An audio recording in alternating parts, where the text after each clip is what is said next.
যদি কোনো লোক কোনো মহিলাকে ধর্ষণ করে সেই লোককে মৃত্যুদণ্ড দেয়া হবে। লোকে হয়তো বলবে মৃত্যুদণ্ড এই একবিংশ শতাব্দীতে? ইসলাম একটা বর্বর ধর্ম, এটা একটা নিষ্ঠুর আইন, এটা একটা বর্বর ধর্ম। আপনারা জানেন যে আমেরিকা এখন পৃথিবীর সবচেয়ে উন্নত একটা দেশ, আর সেই দেশে অনেক বেশি পরিমাণে ধর্ষণ হয়। পরিসংখ্যান আমাদের বলছে যে প্রতিদিন গড়ে 1900 জনেরও বেশি মহিলা ধর্ষিত হয় প্রতিদিন। প্রতি 1 মিনিট 18 সেকেন্ডে একজন মহিলা ধর্ষিত হয়। আমরা যতক্ষণ এই অডিটোরিয়ামে আছি প্রায় 2.5 ঘন্টারও বেশি সময় কতজন মহিলা ধর্ষিত হয়েছে? কতজন? 100 জনেরও বেশি আমেরিকাতে। আমি আপনাদের প্রশ্ন করি, যদি আমেরিকাতে ইসলামিক শরিয়া প্রয়োগ করা হয় যে প্রত্যেক পুরুষ যখনই কোনো মহিলাকে দেখবে দৃষ্টি নিচু করবে, মহিলারা সবাই হিজাব মেনে পোশাক পরবে, আর তারপর যদি কোনো পুরুষ কোনো মহিলাকে ধর্ষণ করে তাহলে মৃত্যুদণ্ড, আমি আপনাদের প্রশ্ন করছি, এতে করে কি ধর্ষণের পরিমাণ বেড়ে যাবে? সেটা কি একই রকম থাকবে নাকি কমে যাবে? এটা কমে যাবে। এটাই কার্যকরী আইন। ইসলামিক শরিয়া প্রয়োগ করলে হাতে হাতে ফল।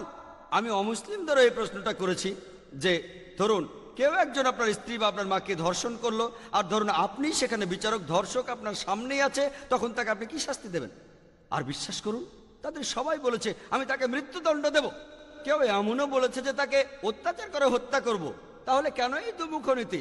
যখন অন্য কারো স্ত্রীকে ধর্ষণ করা হচ্ছে তখন মৃত্যুদণ্ড একটা বর্বর আইন, আর যখন নিজের স্ত্রীকে ধর্ষণ করছে তখন আপনি বলছেন নিজেই মৃত্যুদণ্ডের কথা। কেন আপনাদের এই দুমুখ নীতি? আর আপনারা কি জানেন যে ইন্ডিয়ায় ক্রাইম ব্যুরোর একটা পরিসংখ্যান অনুযায়ী বলা হয়েছে যে প্রতি 54 মিনিটে ইন্ডিয়ায় একটা ধর্ষণের কেস রিপোর্ট করা হয়। আসলে কতগুলো হচ্ছে? আরো অনেক বেশি, রিপোর্ট একটা। আর স্বাভাবিকভাবেই ইন্ডিয়ার হোম মিনিস্টার এলকে আদভানি তিনি যেটা বলেছিলেন সেটা টাইমস অফ ইন্ডিয়ার হেডলাইন হয়েছিল। হেডলাইন তিনি বলেছিলেন যে আদভানি বলেছেন ধর্ষণের শাস্তি মৃত্যুদণ্ড, আর আইনে একটা সংশোধনের কথা বলেছেন। হেডলাইন ছিল টাইমস অফ ইন্ডিয়ায় 1998 সালের 28 অক্টোবরে। মাত্র একদিন আগে 1998 সালের 27 অক্টোবরে তিনি বলেছিলেন যে তিনি চান একজন ধর্ষকের শাস্তি হোক মৃত্যুদণ্ড। আলহামদুলিল্লাহ, ইসলাম যে কথা 1400 বছর আগে বলেছে এলকে আদভানি আজ সে কথাই বলছে, আর আমি তাকে অভিনন্দন জানাই। আমি এখানে পলিটিক্যাল পার্টির কথা বলছি না, আমি পলিটিশিয়ান নই, কিন্তু যদি কেউ সত্যি কথা বলে আমি তাকে অভিনন্দন জানাই। আর এই আইন প্রয়োগ করলে নিশ্চিতভাবে ধর্ষণের পরিমাণ কমে যাবে।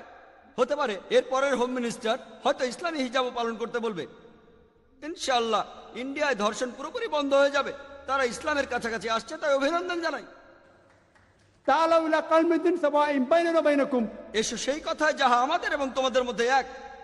এলকে আদভানি বুঝতে পেরেছেন যে ইন্ডিয়ায় ধর্ষণের পরিমাণ বেড়ে গেছে, আর তিনি এখানে ঠিকই বলেছেন যে আইনটা একটু সংশোধনী দরকার, আর ধর্ষকের শাস্তি হওয়া উচিত মৃত্যুদণ্ড। আমি এটার পক্ষে, আমি প্রথম ইন্ডিয়ান হিসেবে আপনাকে সমর্থন করছি।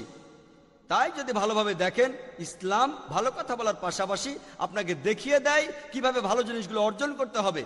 সেজন্য আমি বলি যে সব ধর্মগুলির মধ্যে ইসলাম ভালো কথা বলে, আর সেগুলো অর্জনের পথও আপনাকে দেখিয়ে দেয়। আর তাই আমাকে যদি কোনো ধর্ম পালন করতে হয় আমি সেই ধর্ম পালন করব যেটা ভালো কথা বলে আর আমাকে দেখিয়ে দেয় কিভাবে ভালোগুলো অর্জন করতে হবে। এজন্যই পবিত্র কোরআন সূরা আল ইমরানের 19 নম্বর আয়াতে উল্লেখ আছে, ইন্নাদ-দীনা ইনদাল্লাহিল ইসলাম, নিঃসন্দেহে একমাত্র গ্রহণযোগ্য দিন আল্লাহ সুবহানাহু ওয়া তাআলার কাছে, যখন কোনো ব্যক্তি আল্লাহর কাছে তার ইচ্ছাকে